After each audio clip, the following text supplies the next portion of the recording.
Good morning. Welcome to the Unitarian Universalist Church of Spokane, where our mission is to join together to create a nourishing, liberal religious home and to champion justice, diversity, and environmental stewardship in our wider world, or, as we say in short, to create community, find meaning, and work for justice. Welcome to all of you. Glad to see you here this morning. Great to embrace all that you bring with you, as we do each Sunday, all of your uniqueness, your unique beliefs, your background, your lifestyle, your experiences. And this, of course, includes those of you here with us in the room today, as well as those who are streaming with us, as well as those who might be joining us for the first time. We're so glad to have everybody here, and thanks to Dario Ray for being here this morning and getting us started with that wonderful introit music. Really appreciate it. Look forward to hearing you again. It's been way too long, hasn't it? So, yep, good to have you back. So, did want to let you know that, as I told you last week, one of our members, Majel Fazl, passed away 2 weeks ago now. We are going to have a memorial service for her here this Wednesday at 3 p.m. So at 3 on Wednesday. Really appreciate the pastoral care team in particular doing such great work to help make this happen rather quickly. And of course I want to wish you all a happy Father's Day. This is so especially for those who are fathers, but also those who have fathers or have had fathers. So in the Unitarian Universalist way, that includes everybody. But happy Father's Day. I hope that it is a good one for everybody. So yeah, I don't have any other major announcements, so I'm going to just give you a couple extra minutes to greet one another this morning. And if you are streaming with us, feel free to do that as usual, as you can, through text, email, quick phone call. Enjoy.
All right, and I hope you'll stay for our social period between services. But for now, let's move forward by lighting our chalice, the symbol of our faith, the symbol of our unity and our solidarity, of our openness and our inclusion, of our community and our individual uniqueness.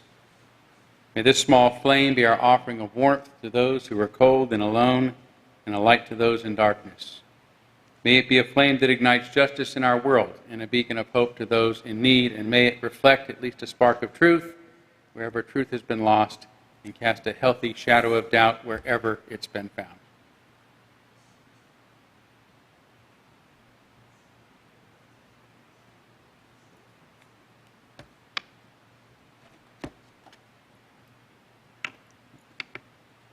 The opening words are an excerpt from an article written by Jason Pfeiffer at the beginning of 2020, entitled Predictions.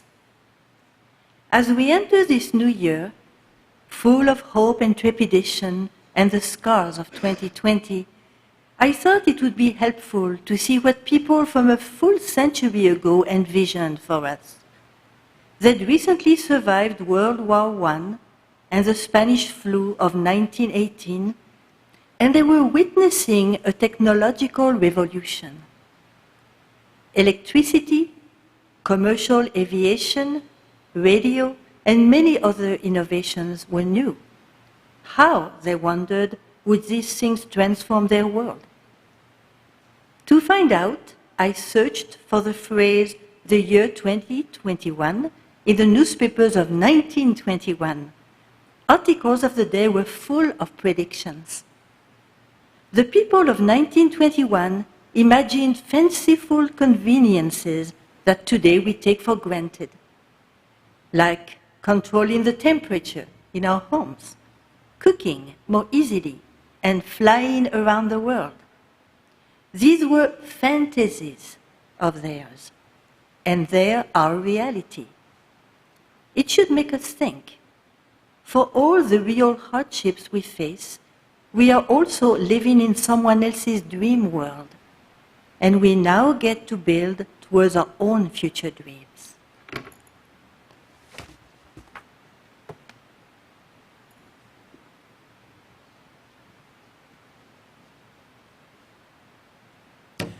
Well, this is a very celebrative weekend. Of course, Juneteenth was yesterday. And Todd already mentioned Father's Day. And we are also celebrating the summer solstice today. And you'll notice we've changed our seasonal banner, as we do at that time. And we are going to sing our little ritual song, Chant for the Seasons, the summer verse. If you would please rise as you are willing and able to look at either the screen or number 73 if you prefer to access the hymnal.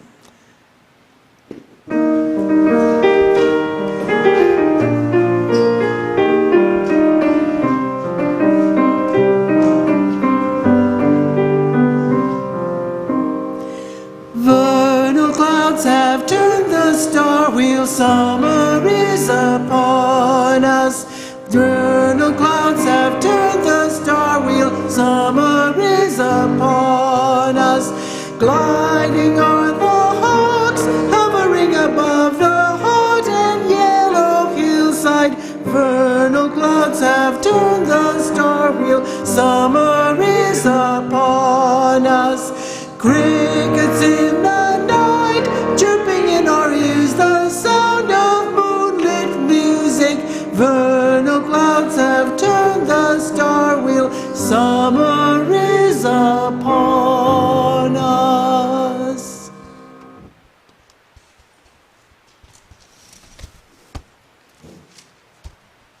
Well, good morning. I have brought with me this morning a little friend, and he's feeling quite bashful.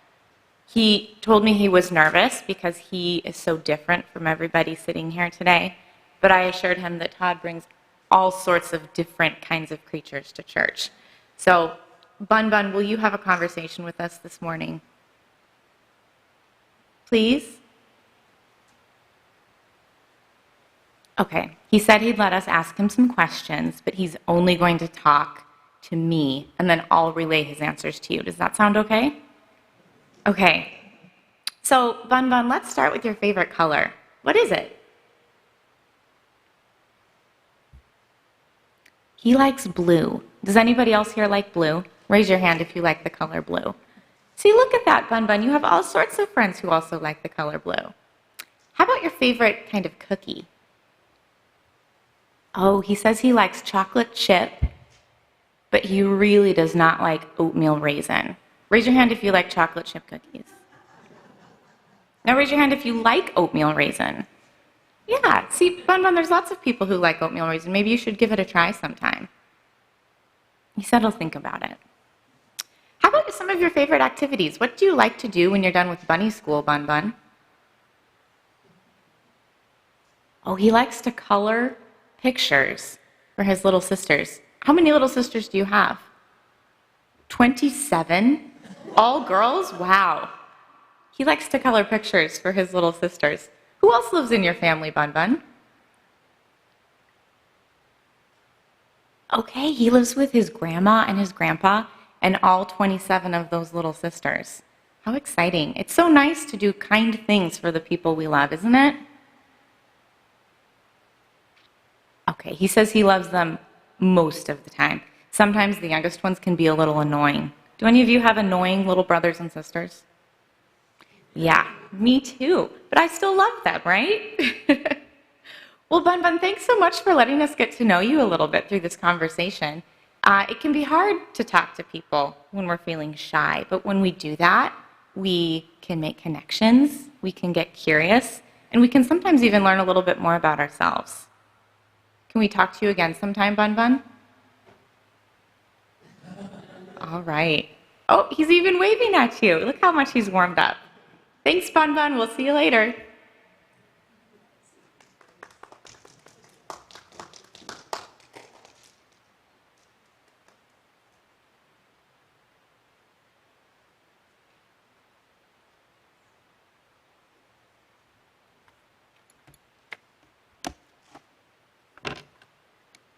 Today we have a special collection. With your order of service, you will find a small envelope which you may use for your contribution. You do not need to seal it since we reuse these envelopes. This morning's special collection is in support of Compassionate Addiction Treatment, CAT, a non-profit organization serving the downtown area of Spokane. Their mission is to provide compassionate, holistic care to people suffering from substance use disorders in a safe and therapeutic environment. Focused on removing barriers to treatment, people will be empowered to engage in recovery and live life to their fullest potential. Bringing community connection to support the building of trust, hope, and personal empowerment to people experiencing houselessness are primary goals of CAT. We now gratefully give and receive this morning's offering, which sustains this community and its mission to the larger world.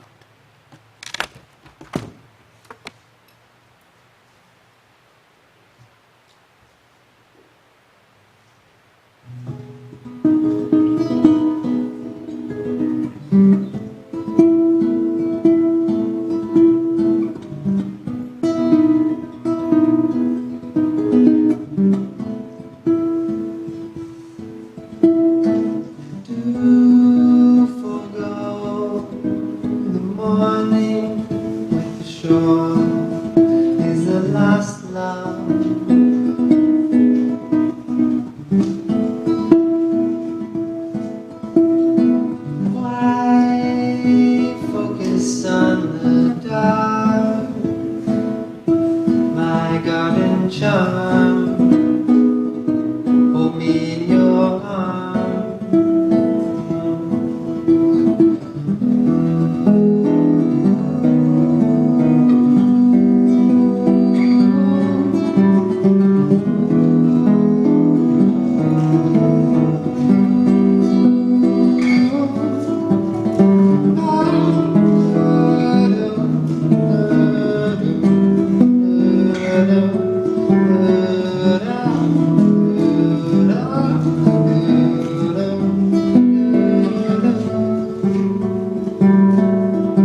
waiting for you.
Wow, thank you so much. Yeah, I'm just so relaxed, though. I think I'd rather just go sit back down and be quiet for a while. This is great.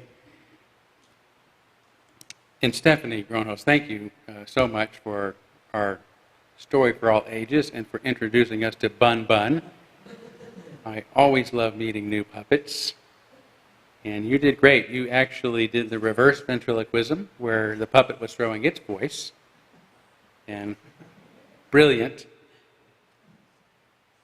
I'm going to try that sometime. My ventriloquism got a lot better during COVID because I wore a mask. And nobody could see my lips move.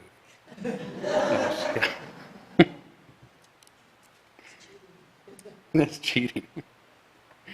Well, I was telling Dario earlier, because it's been probably, certainly over a year since you've been here, probably a year and a half or so with the schedule. I'm guessing a lot of you experience it. All these ordinary things happen that seem extraordinary to us, right? So yesterday, we had a wedding in our building, in our chapel. A couple from our church, Sherry Catt and Craig Thompson, who are usually here, I think, first service, but they're obviously not here today. But it was wonderful to have a wedding in our building again, and seemed quite extraordinary, yes. So it was really, really a lot of fun. So that's the only candle I have specifically to light today, is a candle of celebration for Sherry and Craig. By the way, wonderful story. I should stop talking, but they got engaged at Eastern 54 years ago. Okay? 54 years ago, and then circumstances kind of got in the way, and wars, and going off to the service, and moving on with life, and then bumping into each other again a short time ago. And here we are. So, great story. So I should shut up. And I said I was wanting to just sit down and be quiet. Now I'm just like a chatterbox, right? But let's take a moment of silence. I'll bite my tongue while we consider others that might be on your hearts and minds. And as always, you're welcome to name them aloud at this time if you'd like.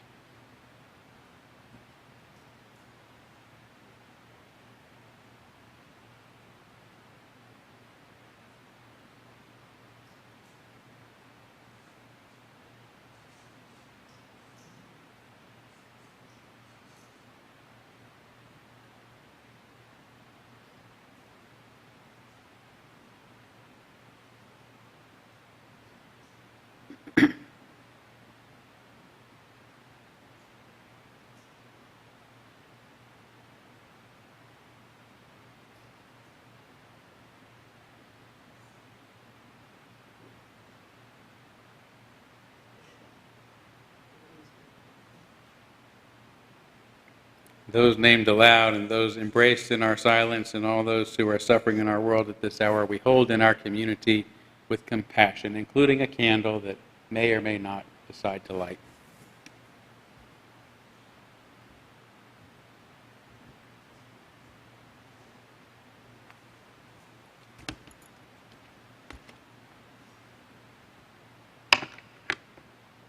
We are travelers on a cosmic journey, stardust swirling and dancing in the eddies and whirlpools of infinity. Life is eternal. We have stopped for a moment to encounter each other, to meet, to love, to share. This is a precious moment, a little parenthesis in eternity. Paulo Coelho.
So these are the words of Ralph Waldo Emerson. A person will worship something, have no doubt about that. We may think our tribute is paid in secret in the dark recesses of our hearts, but it will out. That which dominates our imaginations and our thoughts will determine our lives and character. Therefore, it behooves us to be careful what we worship. For what we are worshiping, we are becoming.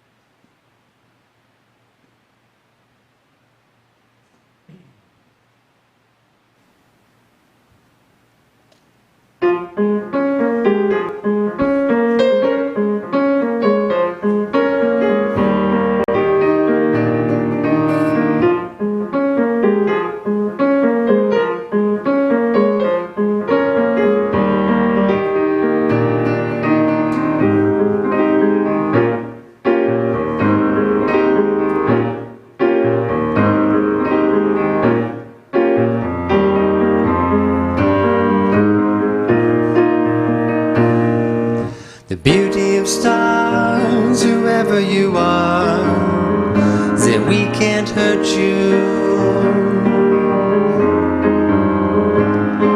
The courtesy of hand that slipped from the fore, and I miss you. I've been here before, I'll come here again. With the eyes of a bird and the mark of a pen, searching for truth with color and line, in a world without sound or body or time.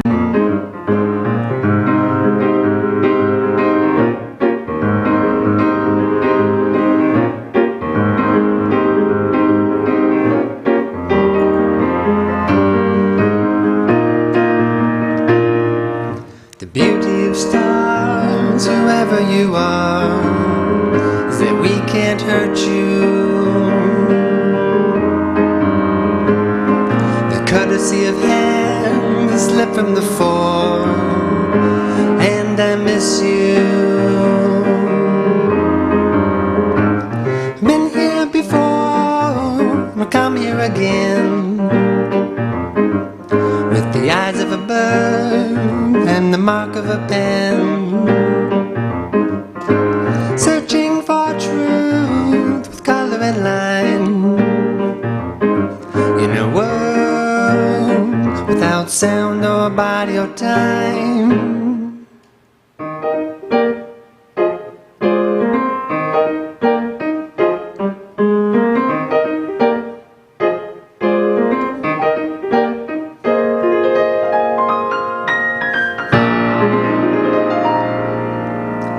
Beauty of stars, whoever you are, is that we can't hurt you.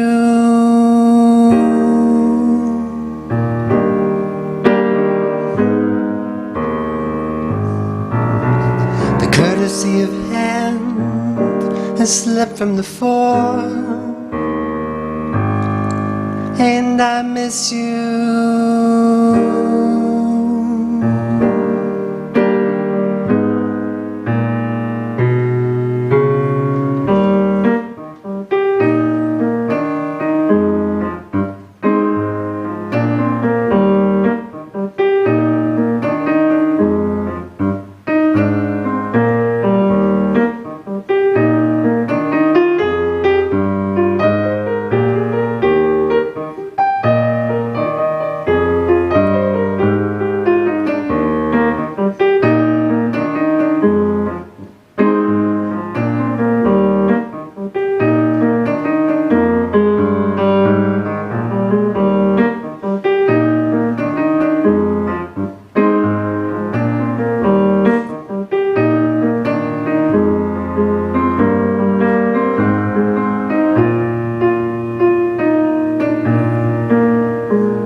Thanks again so much.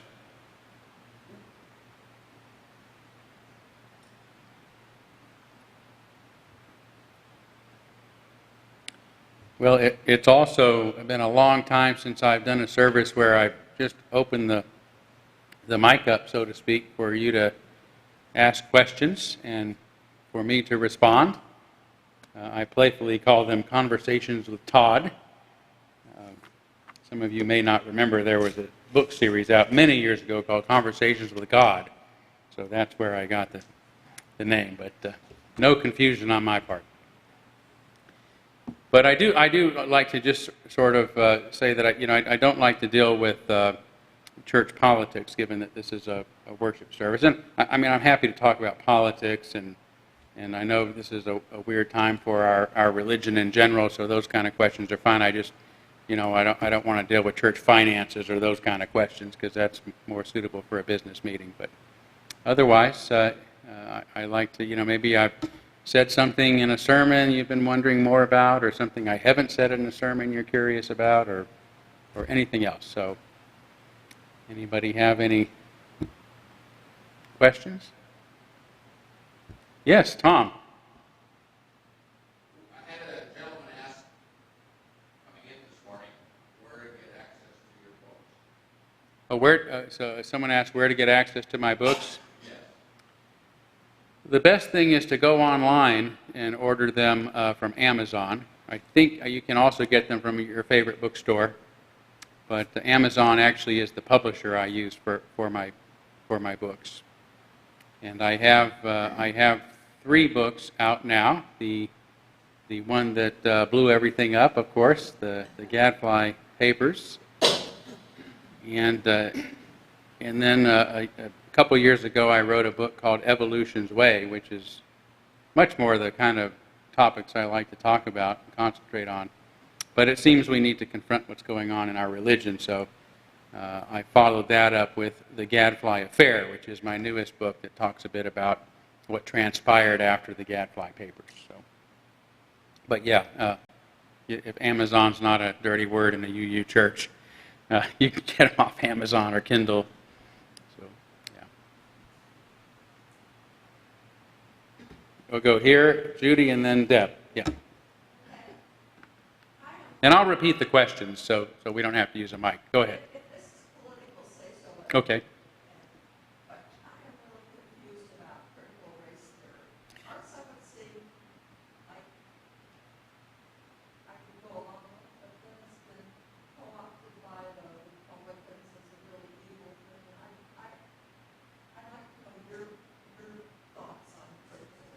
Sure.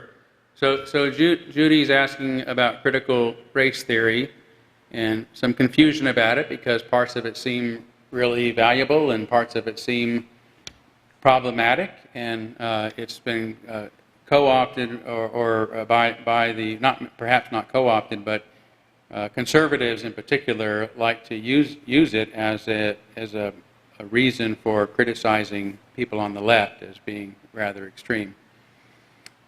So the first thing that I would say is I am not an expert on critical race theory. My book, The Gadfly Papers, when I was writing The Gadfly Papers, I was trying to figure out, what the hell is going on? And I couldn't understand it. There was this strange phenomenon happening in our religion that was, to me, the antithesis of what liberal religion is. That was really suppressing dissenting opinions, which I just couldn't imagine happening. So, I started researching political correctness. That was the first thing. I thought maybe there's some scholarly work on political correctness. When did this happen?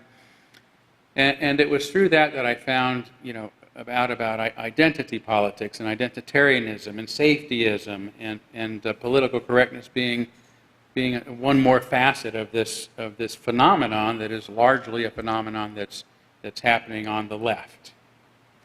So it wasn't until after my book came out that people in the UUA started talking about critical race theory. So I don't actually, in my book, mention critical race theory. My book's not about racism. It's about Unitarian Universalism. It just so happens that the chief way, the chief method of shutting people down is to immediately accuse them of being racist if they disagree with the new status quo at the UUA. So having said that, I've been in a sort of a little online chat back and forth this week with some other ministers about critical race theory.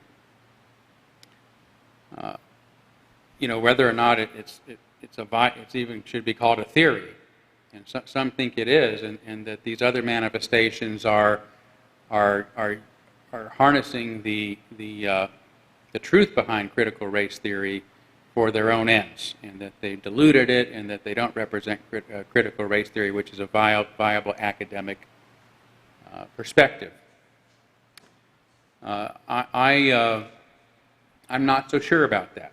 From my limited understanding of critical race theory, I wouldn't call it a theory. I would call it a hermeneutic, meaning it is a way of looking at the world. So it's sort of like a starting place, right, where you say, okay, let's presume that, like the 1619 Project, that the United States was really founded when the first slaves came to this country, and everything that has happened ever since is a manifestation of white supremacy. And by that, people are saying even logic and reason and two water fountains side by side. It's just really, the sky's the limit on what's being called racism these days. And that is, I think, fair to say that's critical race theory. That's what it is. It's a hermeneutic. It's a way of interpreting history. It's a way of interpreting society. It's a way of interpreting culture through that lens that everything is white supremacy. Now, again, I'm no expert, but that's my perception of what it means, what it's about, and I think because it is a bias, and it is a bias, in my opinion, that most historians would agree with me, it is not true to, really not fair to, a fair approach to everything about our country and our existence. It just actually defies the facts. So I don't personally find much worth in it myself. I think it is an unworthy hermeneutic, unless we can question it. If people can put it out and say, what if we looked at it through this, and we were, as a society, still open to discussing the validity of that perspective, then I think there might be some benefit to it. But to just say this is the truth and anybody who disagrees is a racist and we will shut you down and silence you and take away your right to work and you better be scared, that shows to me a weakness of perspective. It shows a desperation to uphold something that cannot be upheld. So, yeah, Dick. Are you saying that really it's very similar to a view of reality that says that you should interpret history based upon the conflict of religions? Yeah. Because in the guy at Harvard, I can't remember his name, said the clash of civilizations, of course, is a religious thing, which is certainly evident much throughout the world. Is that it? Is that the same kind of thing? That's it. Yeah, it's a lens through which to perceive everything, and so for most thinkers that you call that you. Oh yeah. So the question was really am I saying it would be the example of a Harvard professor who says that all of history should be viewed through the perspective of religious conflict, and the answer is yes. That's how I see it. Again, I'm no expert on critical race theory, but I just don't. I think it warrants looking at everything through religious conflict, and it warrants looking at everything through, a perspective of liberation theology, if you will, or justice or social justice. These help us get framing around things, but we also have to understand the limitations and be able to question and adapt and adjust. And it would be so good, so nice if we could put all of life in a box, and we could put everybody we look at. And I don't have to get to know any of you. I can just look at you and say, oh, I looked at the little chart on intersexualism, and how many are up in this quadrant of white straight males, and how many are down here in non-white gay women, and how many are in the transgender slot. And all I have to do is figure out which one of those quadrants you're in. I know everything I need to know. It actually is prejudice, it is racism, it is discrimination. There is so much more to each of us as individuals than we can look at. That's the whole point. That's what respect means. Respect means to give somebody a second look, right? Respect, relook. And if we just look at somebody on the surface, then we dehumanize them. We depersonalize them. So, respecting people is giving people a second look. What's beneath you? And there is so much more to each of us as individuals than can be put on a chart and determine how well off or whether you're an oppressor or been oppressed or any of that. So I promise I'm going to get to Deb first, and then we'll come back here. Okay? So Deb. So given what you just said, do you have a gauge of the strength of the side that says in our overall church structure in the United States that says, wait a minute, let's look at this, let's question this.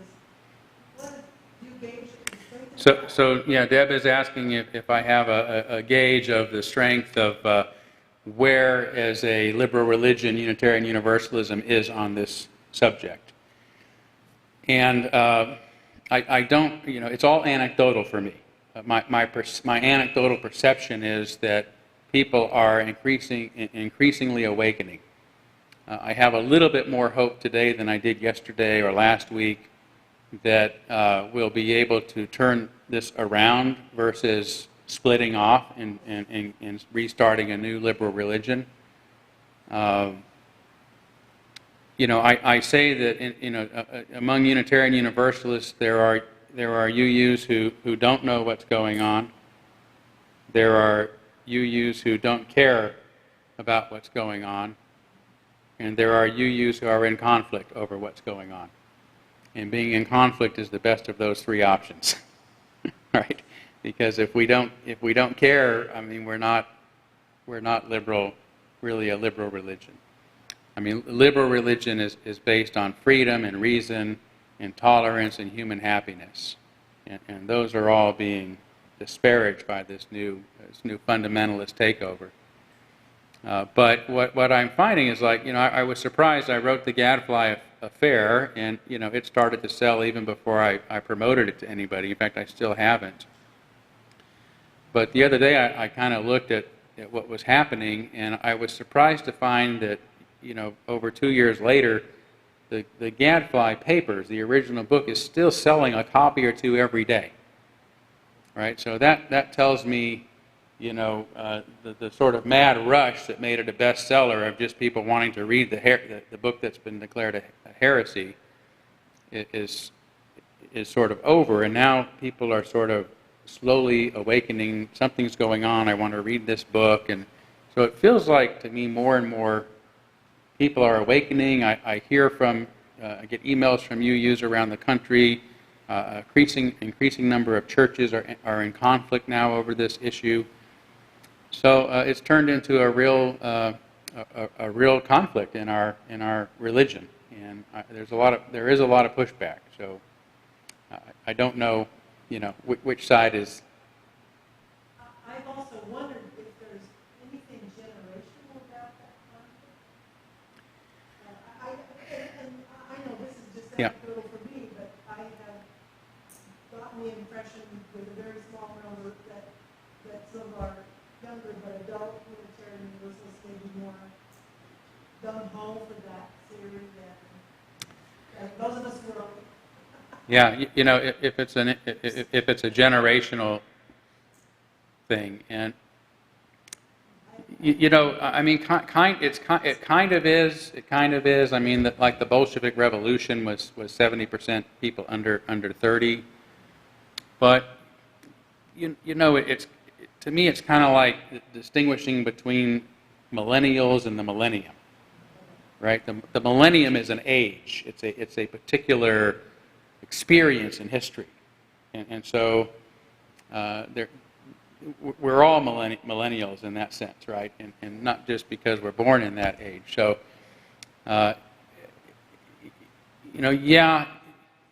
this phenomenon started in academia, and it really went after our young people. Now it's actually moving into elementary school, which is scary as hell if you start reading some of the articles about what's going on in our schools.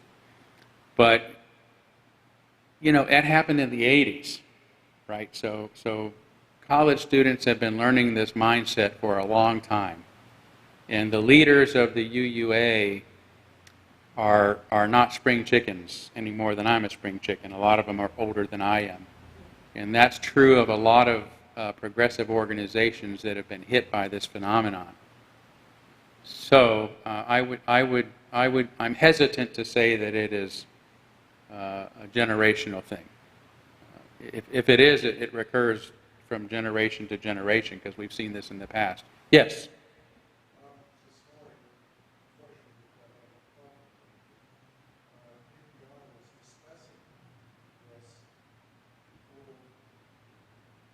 So NPR was discussing this morning. Critical race theory, okay.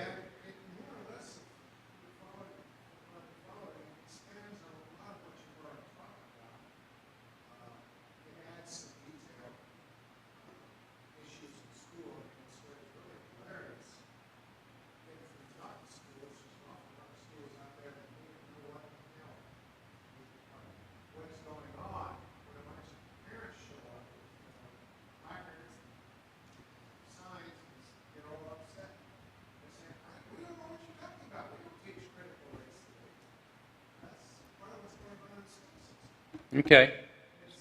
So this was in an NPR report this morning that there's... Okay. Okay. A report on critical race theory that was on NPR just today. Yeah. Thank you, Alan. Yes, Daria. Question on a whole other subject. Sure. Absolutely. Yeah. I'm curious, I've studied a lot of psychedelics throughout my life, Mm-hmm. and I'm definitely seeing a resurgence in that. Like now, Yeah. it's like a lot of interest, Mm-hmm. starting to become a little more mainstream. Mm-hmm. People using it obviously for healing, which is because the most attention, but also has this like an extra spiritual element as well. So I'm just curious if I've never talked to anybody who do sort of, where you sit with all this, and like as it's getting more into the core, Yeah. where is in your opinion, or you want to speak from the church's opinion, or just how do you perceive psychedelic evolution through this lens? Glad you asked that. So I did my dissertation was actually on the psychology of religion. Oh, I'm sorry. Thank you. I said I would do that, and I'm not. So Todd and Millie, thank you for keeping me honest. The question in brief is with kind of a growing awareness and new exploration of psychedelics, hallucinogenics. Where are we at, perhaps as a liberal religion? Where am I at as an individual on that topic? Is that fair? Okay. So again, I did my dissertation on the psychology of religion, but I really struggled because I wanted to do it on what I call entheogens, which is a theological term for psychedelics. It means God enabling. It enables you to have a spiritual or divine experience. And yeah, I believe that what indigenous users call the plant teachers, the plant spirits, are compounds within plants that our species co-evolved with. And we have mechanisms, receptors in our brains that are just exactly the right size and shape to receive the input from these plants. And I believe that that relationship is significant and is supposed to be there. It's probably one of the things that has made us more aware, right? The old saying, "Eat your carrots; it's good for your eyes," right? Well, why would carrots want us to have good eyesight?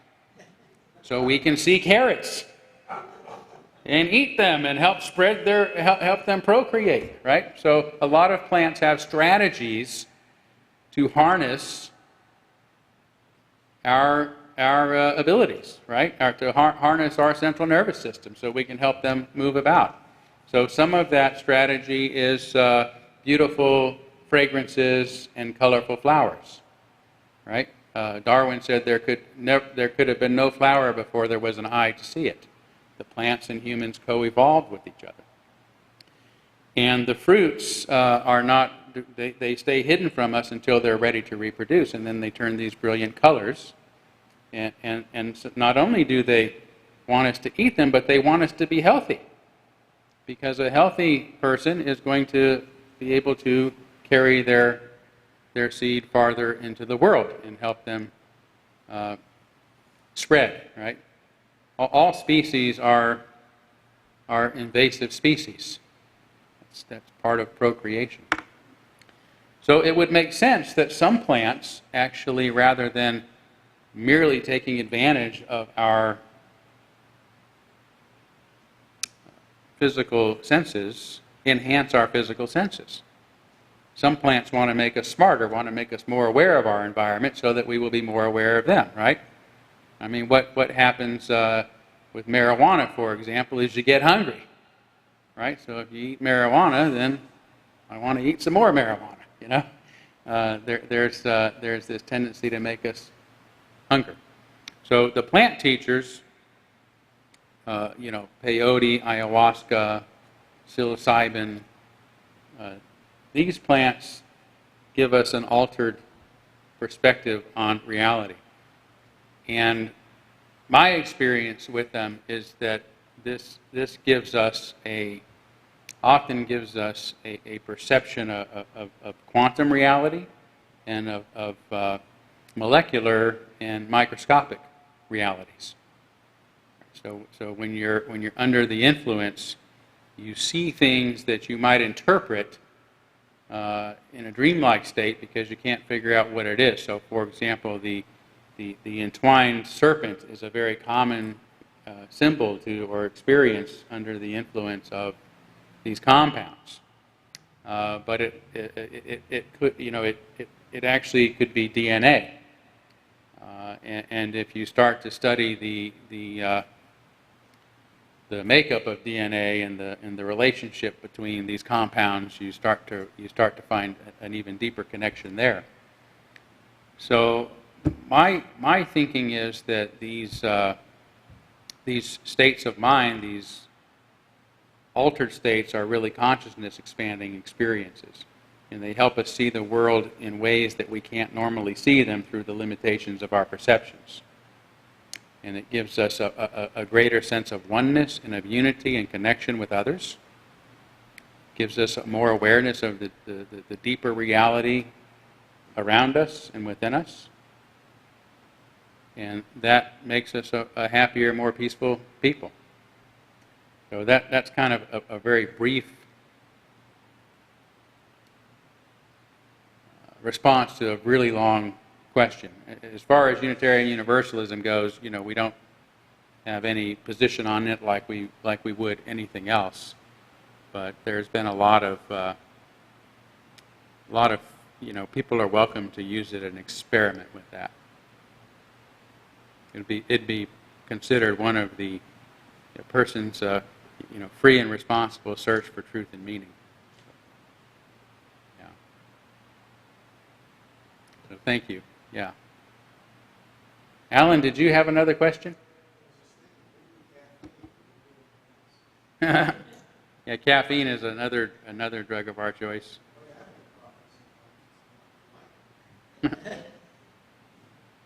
Yeah, maybe we want time for one more if anyone else has a lingering question.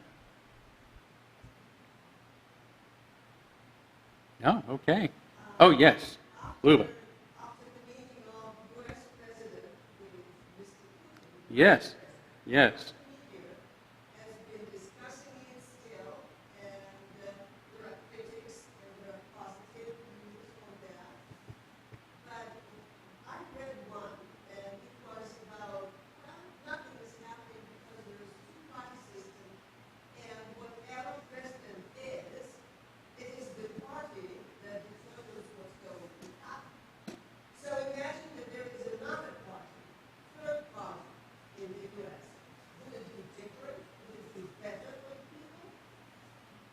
So the question is kind of in light of what happened this week with the meeting between Putin and President Biden, which really didn't seem to make a big difference, and if it does, it can switch the next time the party switches. Is having a third party would that be a beneficial option for our country? My personal opinion is yes. Maybe a third and fourth party, and fifth, because it causes people to have to work together in order to get things accomplished, right? Just like they did in Israel last week. But at the same time, things tend to coalesce, right? Unity happens through complexification. So it's not just that something becomes one, something becomes a unified group of many. So the likelihood of having multiple parties in our country, they would probably end up coalescing into two parties anyway. So in the long run, better for our country to rediscover, to have a new renaissance of its founding principles, which are the same principles that Unitarian Universalism was founded upon: freedom, reason, tolerance, human happiness, uh, and instill that in all of us as a people, right? So that it doesn't matter if you're a Republican or a Democrat or some other incarnation in the future of this dualistic approach we seem to have as a species, that we still have a solid character, right? That's what ethics means. It means character. So unlike morality, which refers to specific rules or ways that we follow, ethics is that character that's with us all the time, that makes us decide which rules we are going to follow. And it seems to me that we are on both sides of the spectrum now, both liberals and conservatives. We've lost any sort of sense of commitment to anything deeper than winning our argument. And that is, something that's going to take a generation to solve if we start working on it today. So I think better than finding a political solution is to find a civil solution by reminding our children and the upcoming generation of these tremendous values that have never been perfected and never before seen in human civilization. Basing a civilization on the idea that every individual should be treated well by their community, but should also flourish as an individual. Society should be a society that enables people to flourish as individuals, to fully unfold. And we're not seeing that anymore. That'd be my solution. Okay. Thank you all so much. Appreciate the opportunity to think on my feet.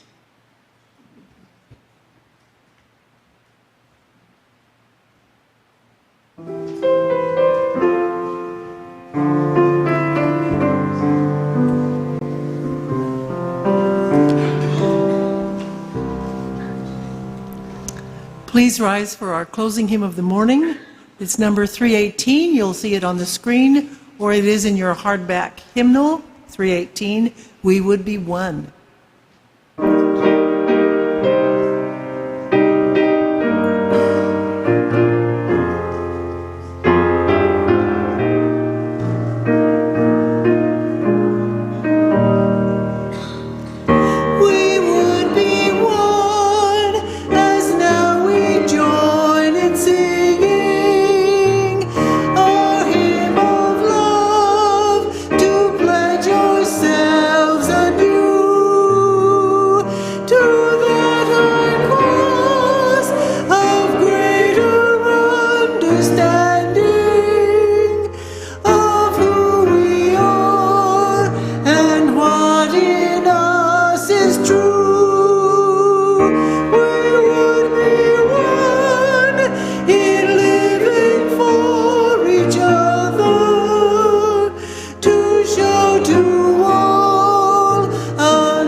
I wrote these following words for the Old Little Nature Chapel. Breathe. Breathe. During these striking times in our lives, now that we are daring to hope in the reality of new beginnings as we emerge from unprecedented nightmares, let us stop and breathe deeply. Breathe out the chaos, the isolation, the lack. Breathe in the rebirth, the love, the striving for peace, in a world on its way back to a new normalcy, enhanced by the discoveries of the recent past. Breathe. In. Out. Namaste. And have a very special Father's Day. Amen. Blessed be. Salam alaikum and shalom.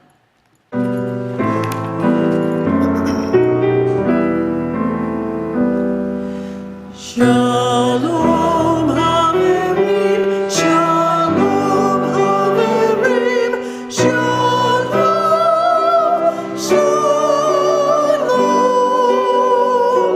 Shalom Haverim, Shalom Haverim, Shalom,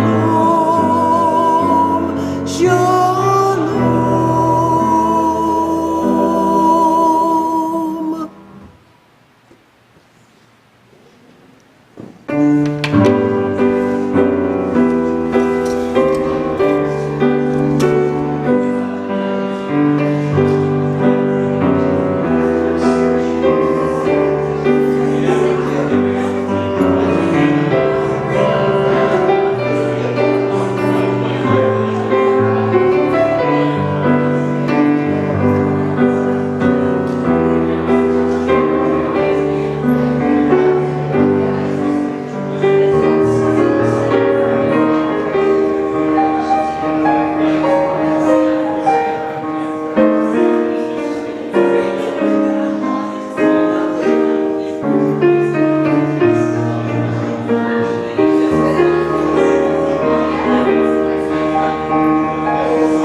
Oh, you see? Okay.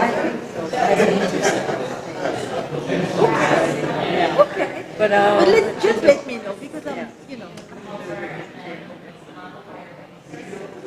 Yeah, it was a surprise. He just called yesterday. That's nice.